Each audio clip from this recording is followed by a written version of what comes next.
Hello, my name is Jorb. I love gear. And this is my childhood Game Boy Color. I have some crazy specific memories of being in the back of the car on the way to Florida in the dark with one of those little snake lights playing Pokemon Silver or Oracle of Seasons or God knows what else, Lucky Luke. Anyway, I don't do much handheld gaming anymore, but I do plenty of synthesis. And so I've seen a few projects where people used Game Boys to make music, like Look Mom, No Computers, super impressive, super intimidating, Game Boy Mega Machine. My friend Emily Hopkins did a video on actually the exact same product. I ended up buying the Arduino Boy Pro, but I was thinking, what's my spin on it? How can I do this differently, or what part of this am I excited about? I got the idea to use 2 Game Boys and 2 Arduino Boys and 2 copies of MGB to do a bigger Polyphonic setup. Then it will look and sound like this.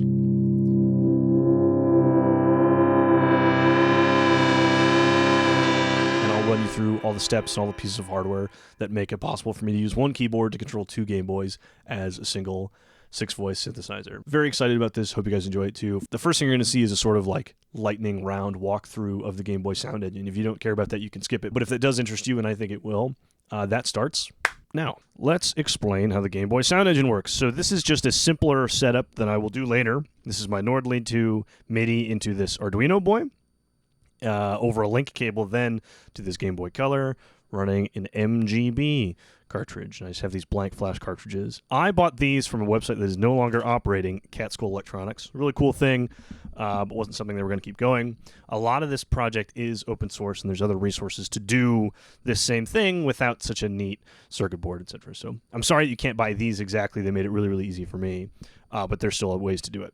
The Arduino Boy has a bunch of modes for a bunch of different cartridges, a bunch of different games, so to speak, that can run on the Game Boy and operate in all sorts of different ways. The only one I know about is the one I'm using, MGB. And MGB lets you just sort of get right to the Game Boy's sound engine. It's not sequencing anything like LSDJ. All it is access to the 4 channels of the Game Boy sound engine. And those 4 channels are channel 1,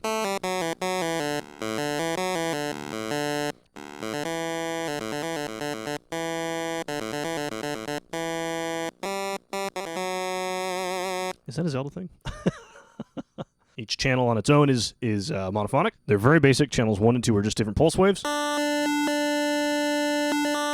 Check it out on the oscilloscope here.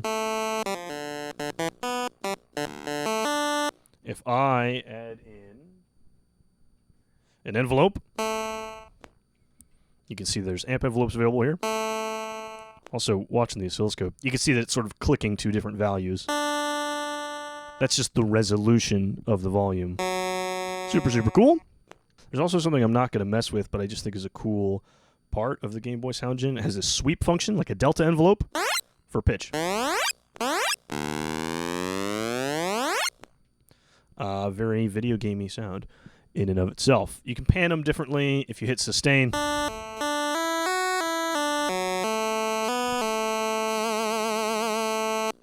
Sustain will let it ring out after it goes, and all the envelopes, there's not really any sustaining or releasing. Sustain doesn't really mean sustain the way we know it. It just means the note will ring out after the note is gone. And I can use a foot pedal to control that. Channel 2. Almost exactly the same, except you don't have that sweep option. Channel 3.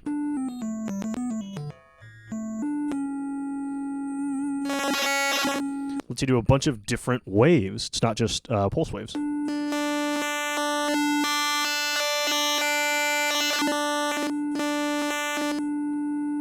Really, the triangle is my favorite.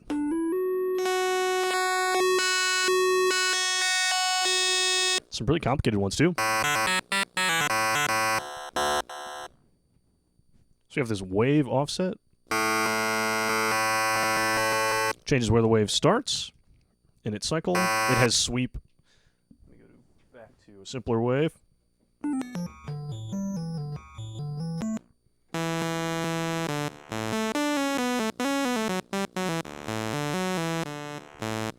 We have sweep as well on this one. This one works a little differently. Some of them are cycling.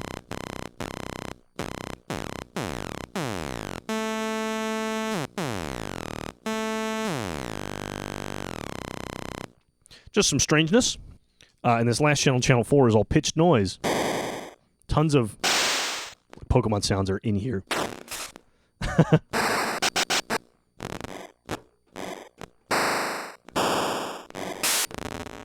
Love that. We're not going to use that last channel at all. We're going to use variations of the first 3. But there's a cool feature in MGB on channel 5. You can have 3-note polyphony for the first 3 voices, but it's not great polyphony. It doesn't really have any way to allocate. So if I just press 3 more notes, all that polyphony dies out. And that's when I was reading about how MGB and the Arduino Boy were going to work. I was like, polyphony is kind of exciting for me, and it would be cool to just grow a little more, to do a little more. So I started sort of, I don't know, speculating, hypothesizing about the sort of a setup I could use to incorporate 2 Gameboys and use it 6-voice polyphonic with the first 3 channels of each, and that brought me to...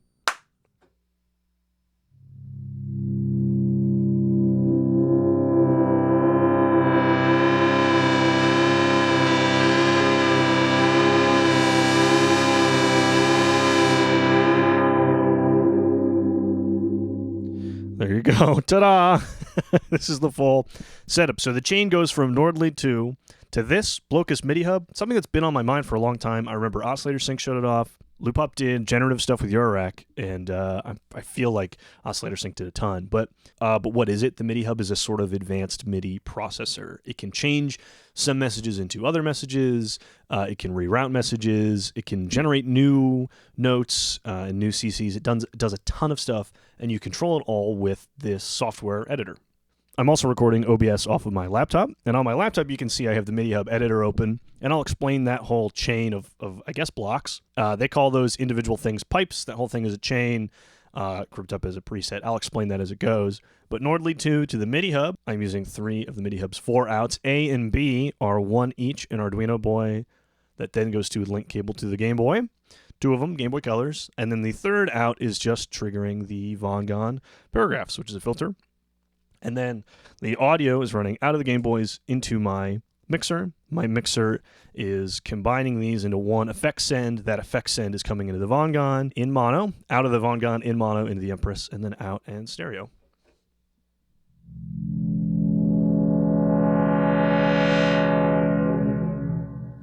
And I'm pretty happy with it. There is this constant noise, and I've been suppressing it in the edit. There's the noise. If I leave the filter all the way up, might still be present a little bit depending on how I accomplished it. Regardless, filter helps me get rid of some of that.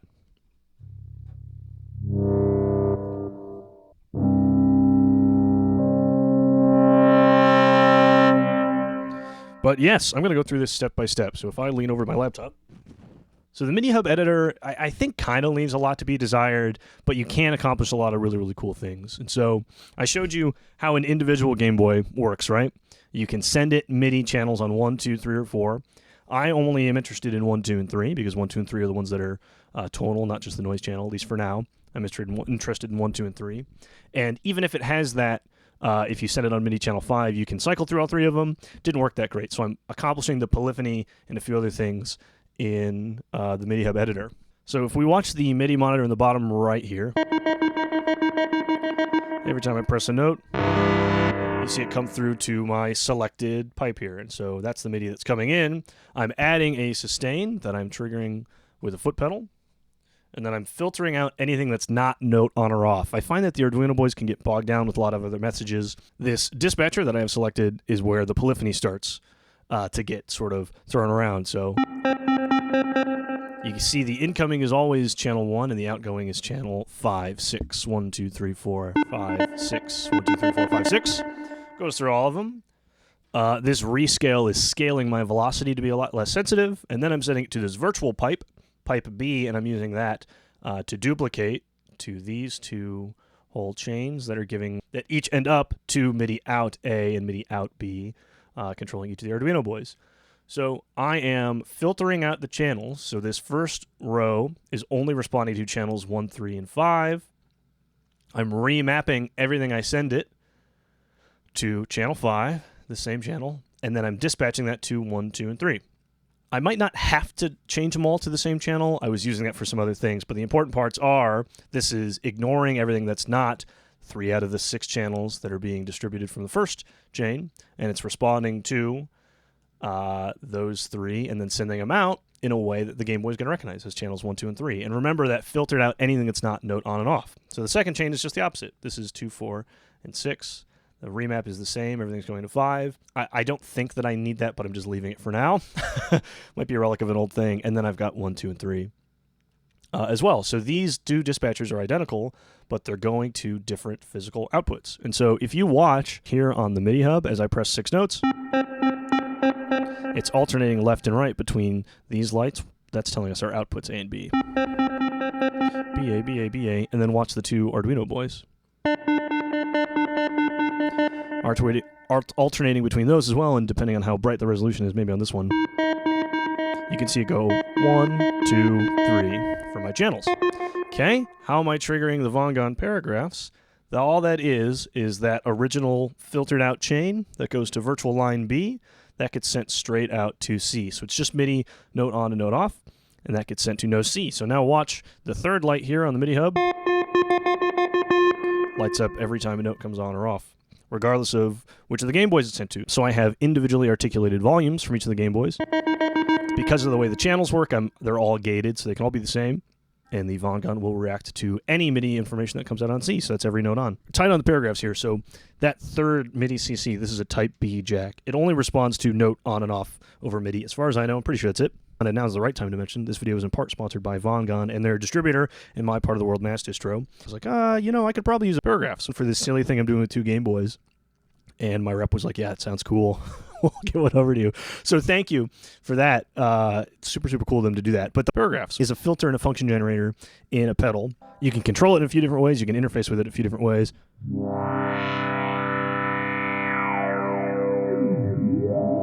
It could just be a static filter, which I think is super cool, especially on digital sound sources. So there's the filter controls the cutoff and resonance on the far right here.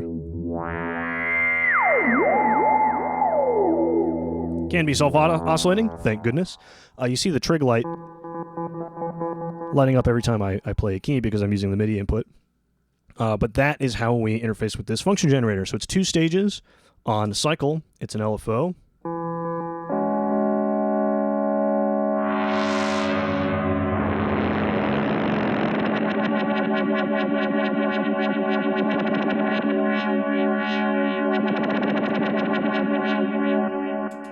On once, it's an attack decay envelope. If I have no rise time,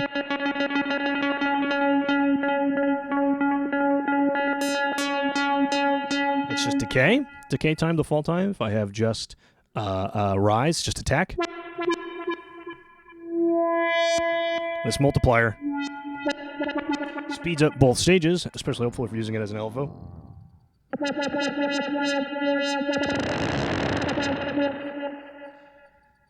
If I have it in hold, it's attack, sustain, and release. Because of the way the note off works with the Gameboys, I can trigger the off here, or by releasing the sustain pedal.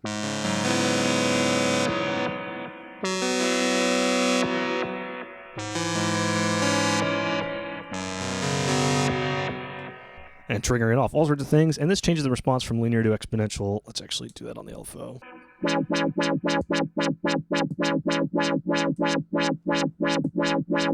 There you go. Hands-on time with the paragraphs. Yeah, I realize people probably aren't that familiar with it and how it works. But that's it. Note on. So if I leave it on once,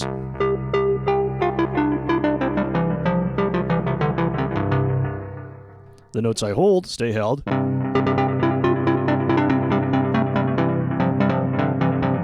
But I can re-trigger that envelope. If I put it on hold, and I let go of a note, it sort of falls off. So another thing I have accounted for is this sustain block. Remember from earlier, if I hold the note, if I hold the sustain pedal,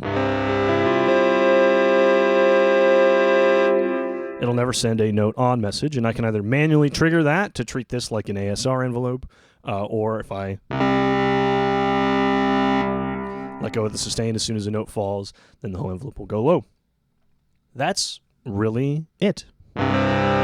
That's really it for distributing the notes. I also have set up here, if you look at these bottom 3 chains, I've set up a sort of pitch LFO.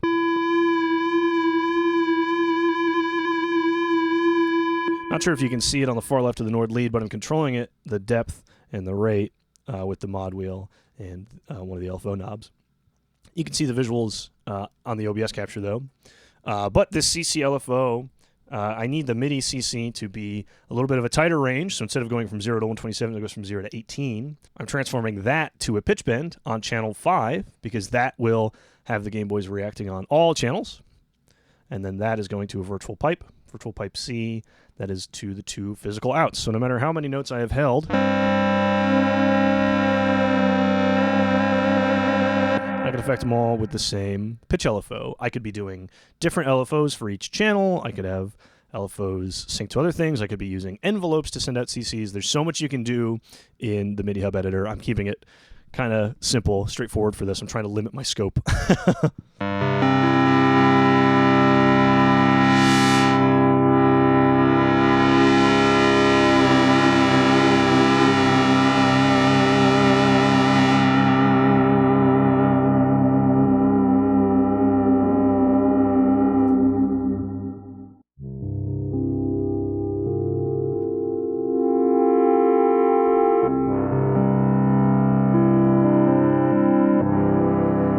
So I'm using the same waveform on every channel just because that ends up sounding the best. But I could do different pulse widths on the first 2 and maybe a sawtooth on both the channel 3s. And so as I click through all my different voices, it could be very, very different and get something like...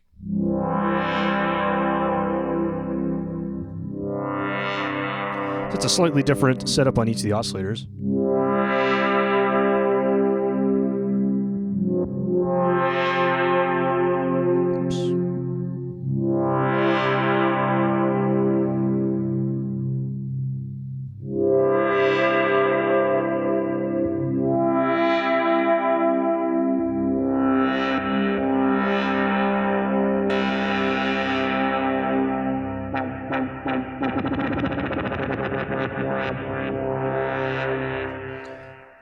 I totally recognize that there's way more flexible ways to use MGB and the Midihub and MIDI in general. Like I could be doing a 4-voice poly and 2 monos, and I could be panning them differently to affect them differently. There really are a ton of different ways you can use this setup, but this is just sort of the one that I thought of first.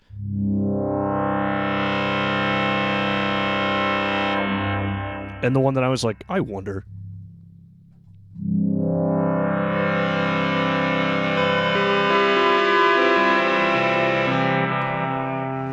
And turns out it sounds kind of good. And it does have notes that hang sometimes, and sometimes I need to like reset the 3rd and 1st channel on this Game Boy. I don't know what to attribute those issues to.